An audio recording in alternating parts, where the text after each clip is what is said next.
fantasy short stories. Of Portals and Portents by Lesley Herron. Chapter 15, Olivine. The magic of the Selkies never ceased to amaze Eric. First, it was that old barge master who had helped him to understand his connection to Wraith. Then, Pyra's ability to remain atop the inky swamp of the Dredgelands. And now, this young girl whose casual mastery of magic allowed the three of them to race across the water as though it were dry ground, provided they didn't let go of her hand. Ah, the ocean.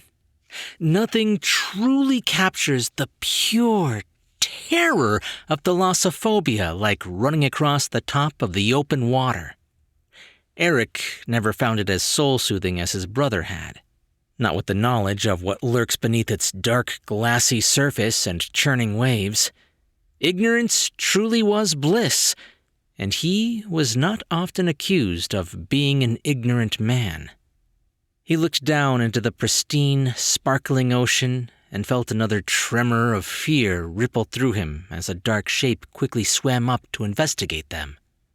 Thankfully, it lost interest and moved on before he could grab a proper glimpse of the thing. Eric breathed a small sigh of relief, unable to fully squash his internal dread. He glanced over at the king, wondering if they shared the same unease. But the man simply kept his gaze on the horizon. Elias did not fear the water. He had seen far worse in his life than the denizens of the deep. On the contrary, he wanted to marvel at the magic unfolding at his feet, to watch in awe as his boots left perfect ripples in the ocean's surface without ever sinking below the waves, or laugh at the inquisitive swarms of small fish that gathered curiously at their presence. But something was pushing the majesty of this experience from his mind. He watched another life preserver float by them as they ran, this one empty as well. He let out a sigh, but shook the other emotions from him. There would be time for grief later. For now, the queen, his queen, needed him. However did she manage to come this far? Needing something to distract himself, Elias looked down at the sulky woman. "I'm sorry, what was your name?" She gave him a quizzical look. "Ayla?" Her face fell as he showed no sign of recognition. "Pyra's sister?" "Oh." Elias shook his head. His wife had so many siblings it was hard to keep track.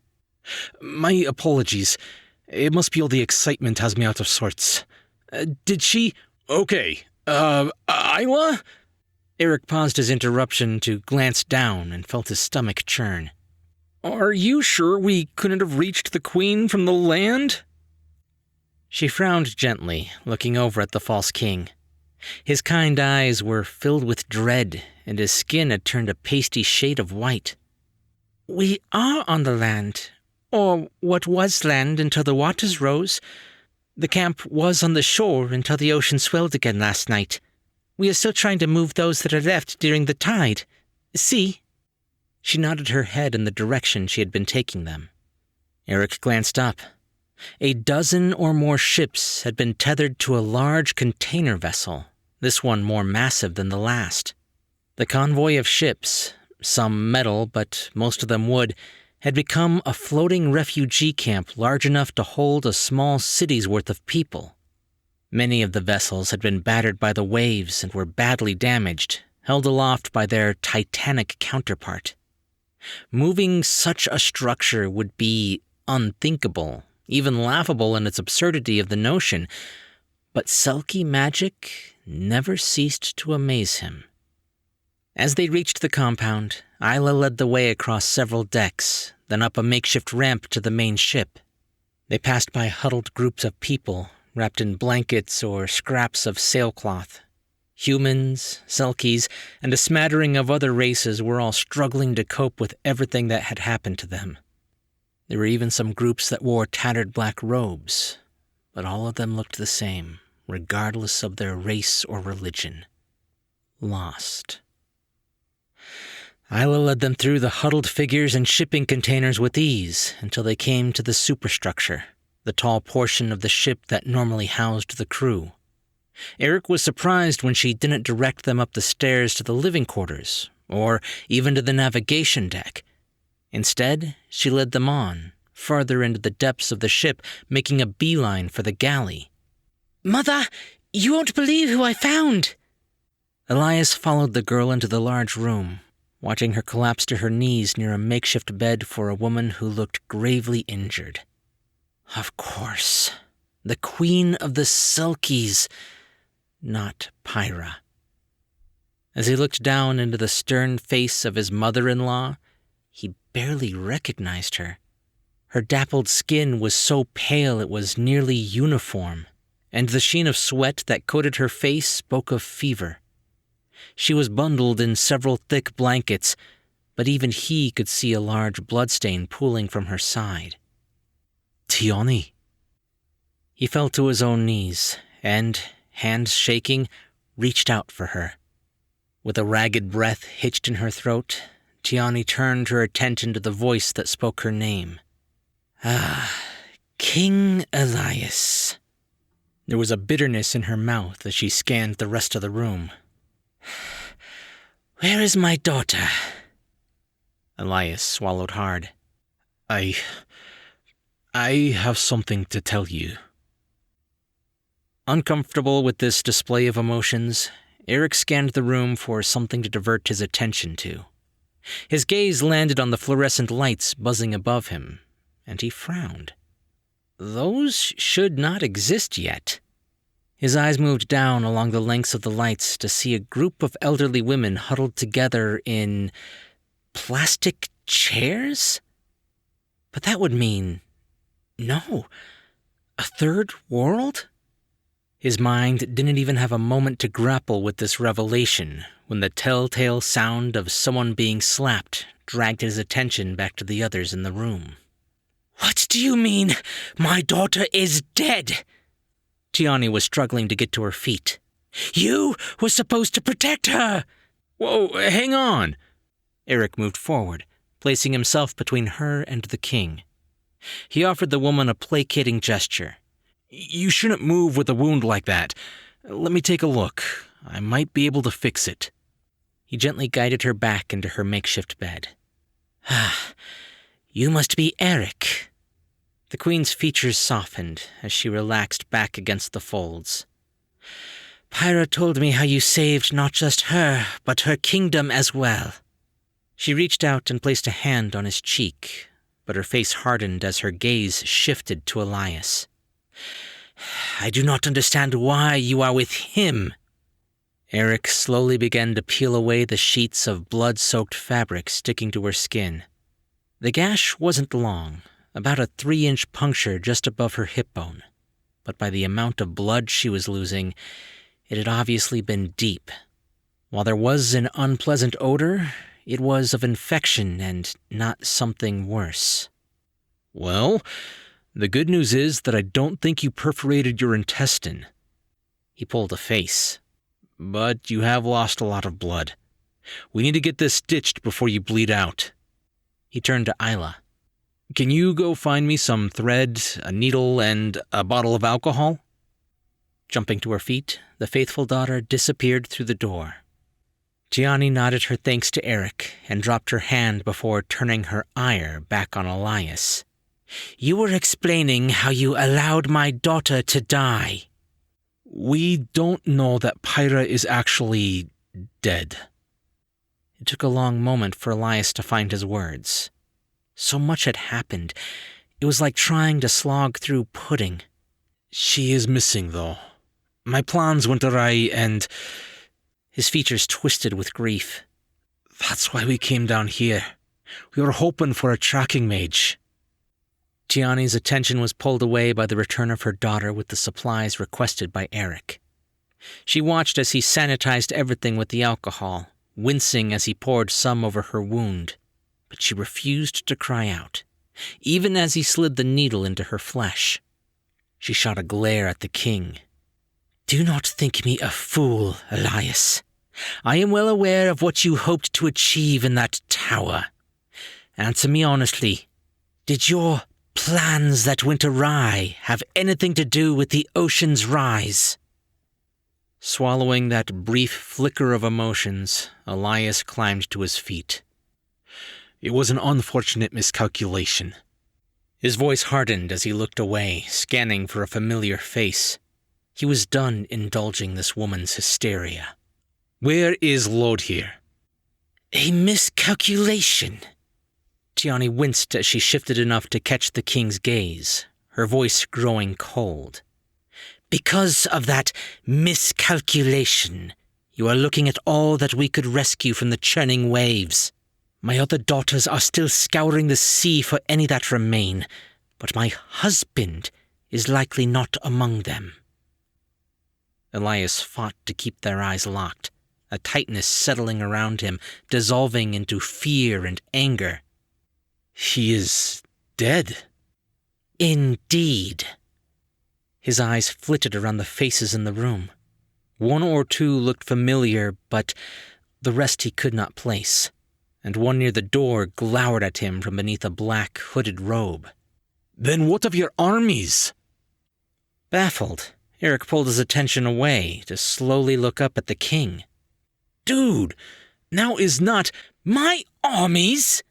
Tiani swatted away the tending medical hands to climb to her feet. She closed the distance between herself and the king of Ebra, squaring off her shoulders as she glowered up at him. We few are all that remains from the calamity, which sounds as though you are to blame for, and you ask of my armies. Without even thinking, her hand balled into a fist. Elias caught her wrist before the clumsy punch could reach its target. Anger will not solve this situation any faster.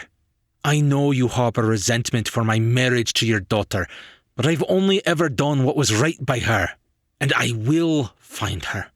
But there are larger concerns at play here, and if we do not act now... Enraged, Tiani reached out with her other hand and slapped him across the face hard. I disapprove of your marriage to my daughter only because you were raised to be an emissary of war.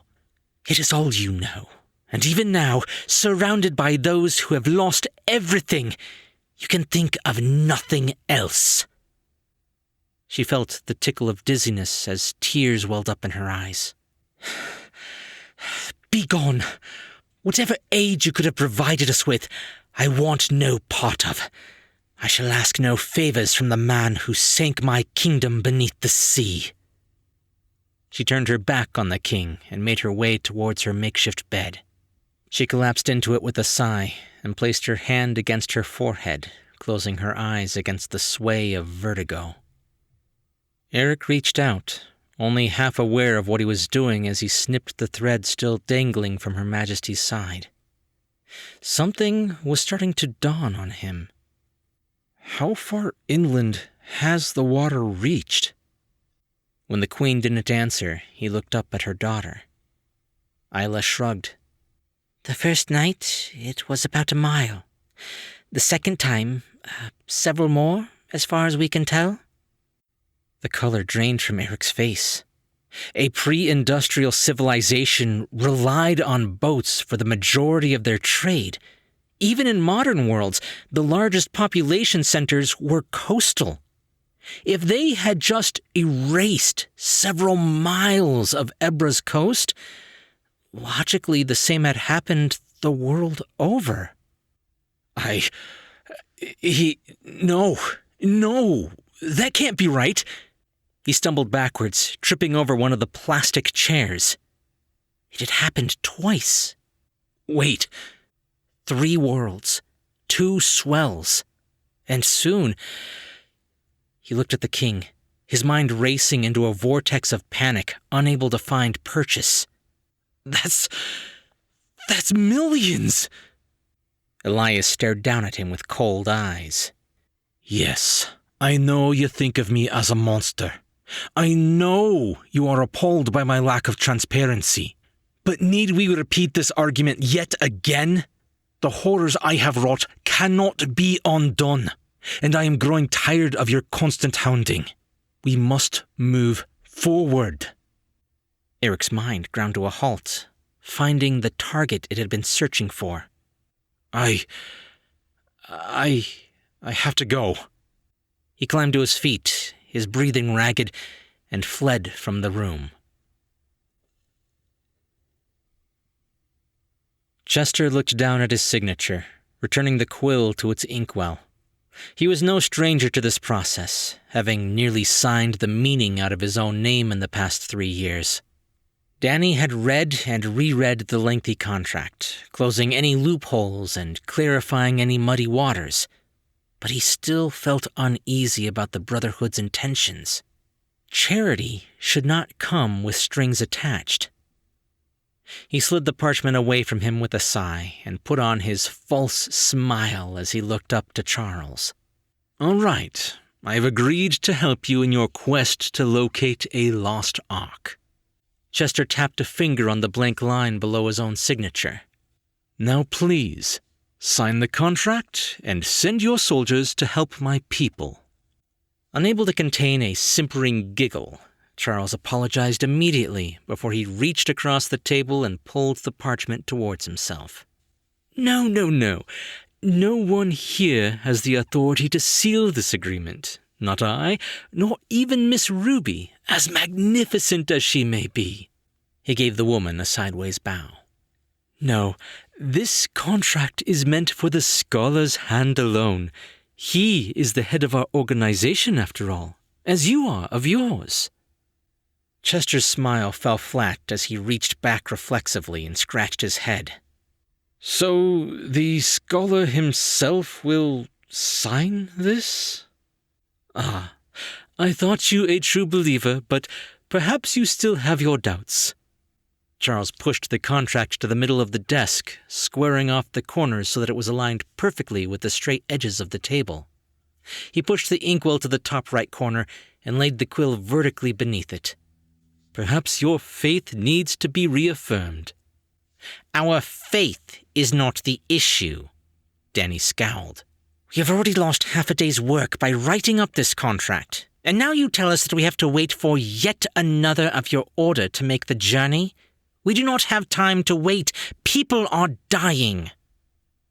Charles never met their gaze, but turned to the jewel and gave her a slow nod before hastily backing away. Our God sees all, knows all, and is everywhere. Behold! Chester leaned back in his chair, folding his hands into his lap as he watched the 12 hardened Templars follow in pressing their backs against the wall. He shared a glance with his daughter, exchanging a silent expression of doubt. Rolling her eyes, Ruby climbed to her feet and stepped into the center of the room. With a sarcastic flourish, she pulled a small device from beneath her armor. It was black and cylindrical with several dials and buttons. She let out a bored sigh as she reached over and pressed a button on the face of the object. His mouth growing slack, Chester watched in awe as a crackling blue orb began to expand in front of them. It grew, warping and elongating until a rip in the fabric of reality tore open before his very eyes. An aimless wind filled the cramped confines of the office room, swirling papers from the desk and rattling the frames against the walls. The blue lightning stabilized, twining itself into a churning circle around the window of pale, swirling gold. As calm replaced the chaos, a figure climbed out from the spinning colors. The wind evaporated from the room as the open portal became a fissure once more and then dissipated with an audible pop. Greetings, my students. The scholar towered over them all, his head nearly grazing the ceiling. His face was hidden behind a heavy gilded mask that bore a carved smile and closed eyes, but his skin emanated a swirling golden glow, causing the gaps in the visage to shine like glittering diamonds. Over a powerful frame, he wore a simple hooded robe of black and white, trimmed in gold. Plain, yet somehow elegant in the way it flowed over his form. His mouth still open in awe, Chester slid from his chair to kneel. There was a warmth in the room that hadn't been there moments before, a feeling of comfort and familiarity. This truly was a god among men. The scholar inclined his head, acknowledging the gesture. Please, you have been through enough. Rise. When he felt his daughter's touch on his shoulder, Chester forced himself back into the here and now with a purposeful cough. Forgive my rudeness, your lordship? He cast around for the words. How did one address God? He had never felt his confidence waver like this before. The scholar held up a hand gloved in lace and nodded slowly. It is all right, my child. It is only natural to stand before the divine and find yourself at a loss for words. He took a step forward, observing the length of paper laid out on the desk before him. Ah, the Ark. With an unseen smile, he reached out and plucked up the quill. Dipping it into the inkwell several times, he placed the point to the paper and with an effortless motion scrawled his title on the line beneath the Prime Minister's. I am pleased to bring you back into the fold, my pupil. We have much to learn from one another. He turned to the rest of the room, pausing to admire the stacks of knowledge tucked among the relics of the past. Charles. He swiveled to face the meekest of his students. Proceed as planned. Take your Templars and begin the search. The Jewel and I will stay here to help in the city. Oh, very good, Enlightened One. Charles lifted his hands into the air and gave a gentle clap to signal the soldiers into their position. Remember, to the east, and should you find the heathen king, he spun on his heel, glancing at each member in turn, relinquish his soul for judgment without hesitation. Chester had only a moment to comprehend what was happening in the tiny office before he realized that each Templar was fishing out their own cylindrical devices and stepping into rifts that opened and closed at their whims. Where are they going? He made to move around his desk, but found the Jewel was on her feet, blocking his path. The scholar turned to face the Prime Minister. My followers are setting out in search of my Ark, as we agreed to. Another set of popping sounds told him the remainder of the soldiers had vanished through their own gates, setting out on their holy mission. Were they not promised as a gift to help us here? Danny stood defiant, not as swayed by the display as her father. She had served under men who thought themselves above others, and she would reserve her judgment for the scholar's actions, not his appearance. I do not mean to assume, but even as a god, how do you propose that 2 of you should be enough to save our people? A chuckle, like a warm church bell, filled the room. My dear child, my powers are of the mind, not of the flesh. He moved towards the single window in the room, pulling back the dusty shutters and letting sunlight spill in. The recent tragedy has bore many fruits among its thorns. The invisible walls of the world have become thin and brittle, bringing with it opportunity. Come, behold the answer you seek. Danny and Chester moved to either side of the living god, looking down at their city. They watched in silence as blue lights appeared all across the sprawling metropolis, each one a portal. And spilling from them were soldiers, dozens of them, pushing carts filled with provisions. Craftsmen were leading teams of horses laden with raw materials out of the gates, and countless volunteers to rebuild their broken city and heal the hearts of her distraught citizens poured out to the cheers and shouts of all of Avis. Chester had never been a man of religion before, at least not of the far-fetched beliefs told from ancient pages. But as tears welled up in his eyes, he told himself he would believe. For the sake of his people, he would have faith. Oh, I'm telling you, buddy, it's not magic. Those symbols are made up. Atlas ran his fingers down around his chin as his eyes fell across the chaos unfolding on the deck of their downed airship. Stomping a mighty paw, Barry rattled off an argument of grunts and grumbles. He sat back on his haunches and proceeded to explain to his best friend that, through no fault of his own, he wasn't smart enough to understand what he was looking at. Atlas narrowed his eyes to dangerous slits. Shut your furry hole!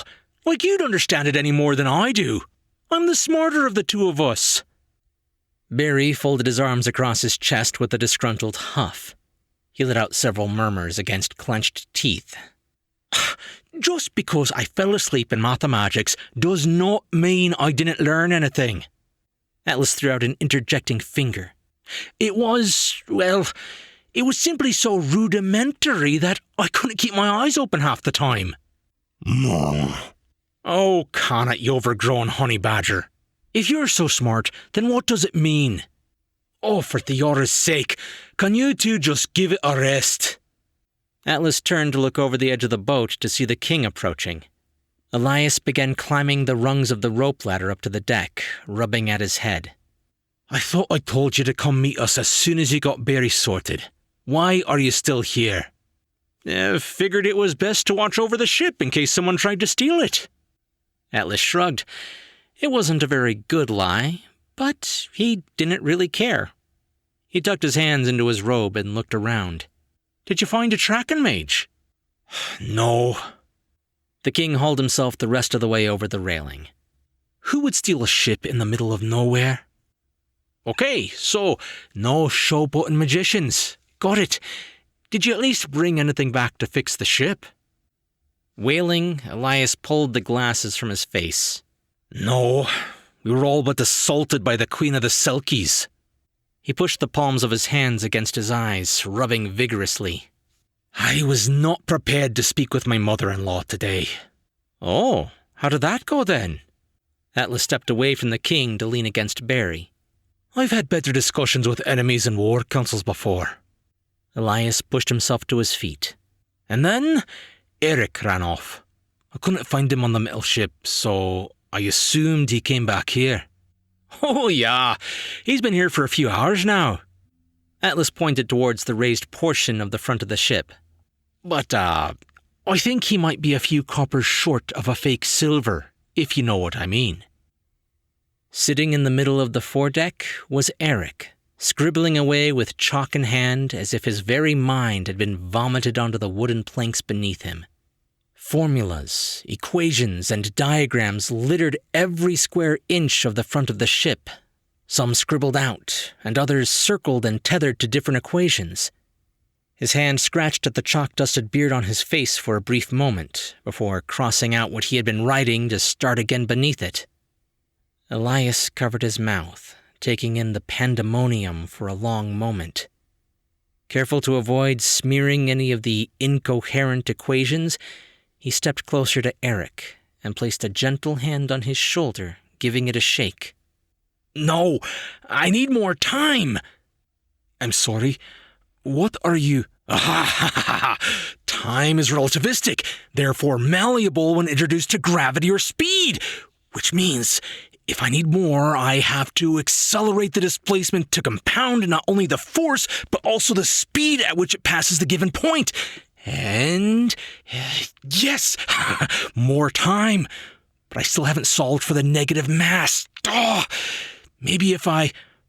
Realizing his doppelganger was talking to himself, Elias gave the man another shake. Eric! The man looked up, giving the king a look of confusion and anger. What? Elias pointed at the scribbled mess around them. What are you doing? What is all this? Glad you asked. Eric's demeanor shifted instantly as he sprang to his own feet, clapping his hands in a plume of chalk dust. I realized that all this... Hands outstretched, he spun in a full circle, indicating the wider world around them. Wasn't your fault. Yes, it was. No, it wasn't. Eric tiptoed over his math to where it had all started. He pointed at several crude stick figure drawings. I realized, thanks to the Queen, that while you may be incredibly smart, something in our genetics, I think, you are also very not smart. Elias raised a brow. What I mean is that medieval and pre-industrial mathematics aren't enough for you to successfully learn how to alter my code to this extent. I mean, sure, maybe you moved the coordinates and changed the dimension of the portal, but worst case, you would have made it way too big and encompassed both worlds. Elias pursed his lips as he felt a vein throb in his forehead. Which I did. No, you didn't. What we have here is 3 worlds, not 2. Eric jabbed a finger at the doodles. You said that you altered my code while I slept, but the truth of the matter is, your coding was probably so bad that it just gummed everything up enough to cause a delay. I'm the one that's at fault here. His hands moved to the next crude drawing. I failed to set an end parameter for the 7th dimension in string theory. The next image showed nothing more than a small dot with other dots zooming towards it. I've essentially forced this one dimension to become a singularity. If we don't fix the program, then it's just going to keep expanding, bringing in world after world until everything ceases to exist. Or rather, everything exists at once? A manic grin twitched at the corners of his mouth. Kind of like the mother of all black holes. Elias's eyes moved across the equations, struggling to understand. None of it made sense. He felt stupid and insignificant looking down at what his twin understood so easily. He was not used to feeling this way, and he didn't like it. In the back of his mind, that ever-present tickle grew, promising to make things clear. Perhaps this time he could dip into Rivaria's knowledge.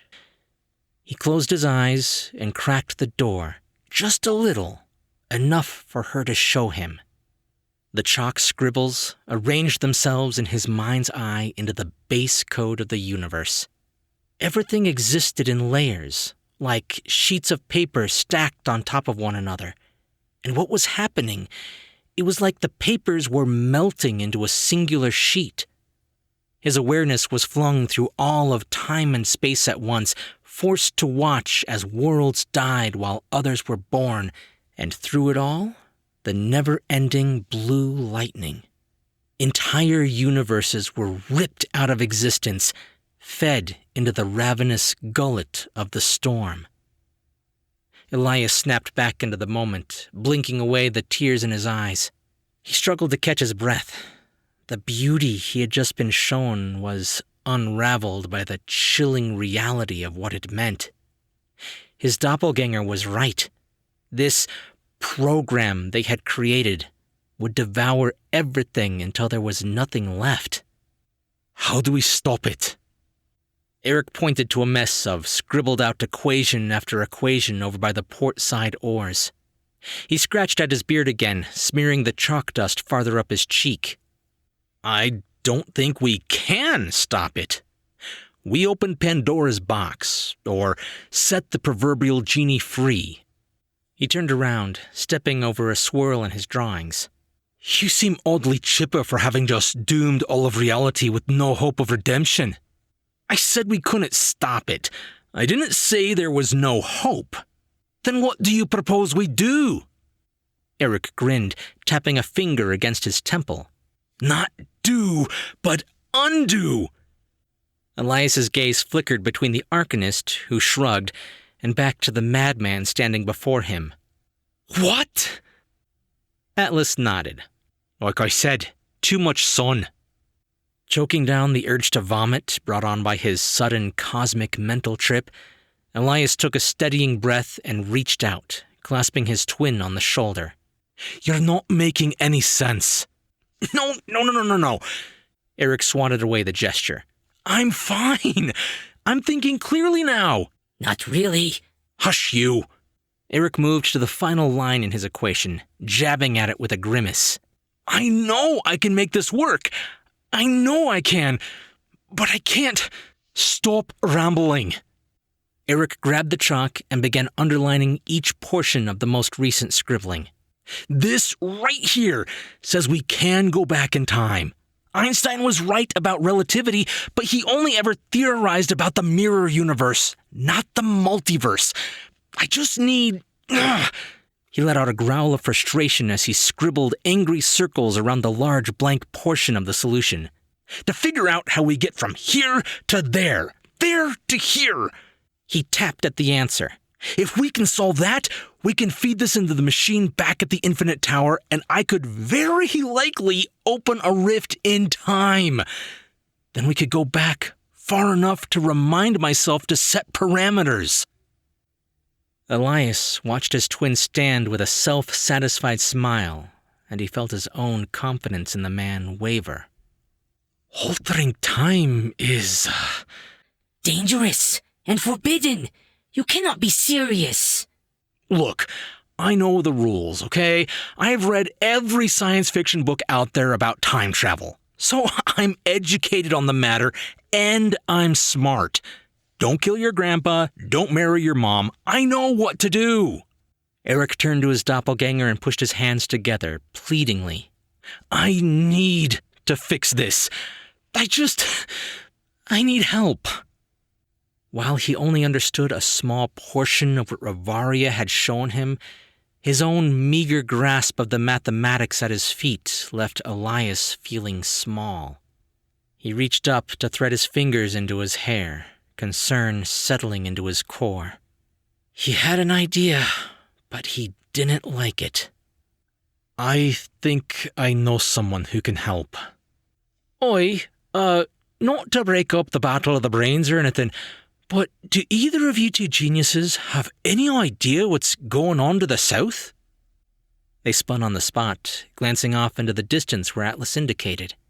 Above the treetops, back where the survivors had taken refuge on the ship, flashes of blue light were punctuating the sky, and Elias could just barely make out the sound, but it was unmistakable. Gunfire?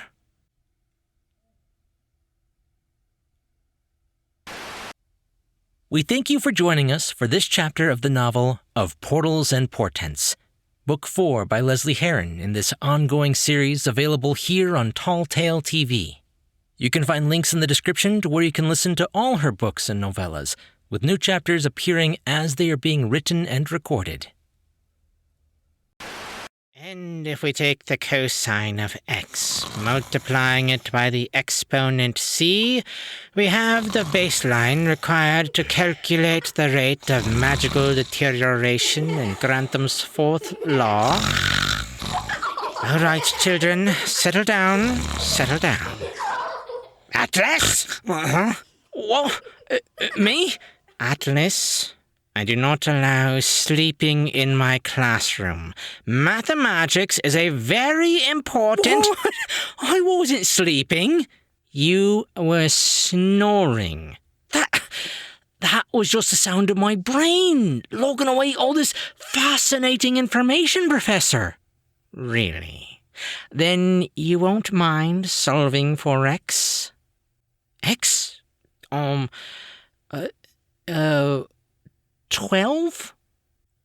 12. You think x is 12? Yes? Damn, that's actually right. Fine. Next up, we need to turn our books to chapter 4. Damn it, Barry! You were supposed to wake me up if I started snoring. Oh, think it's funny, do ya? Meh.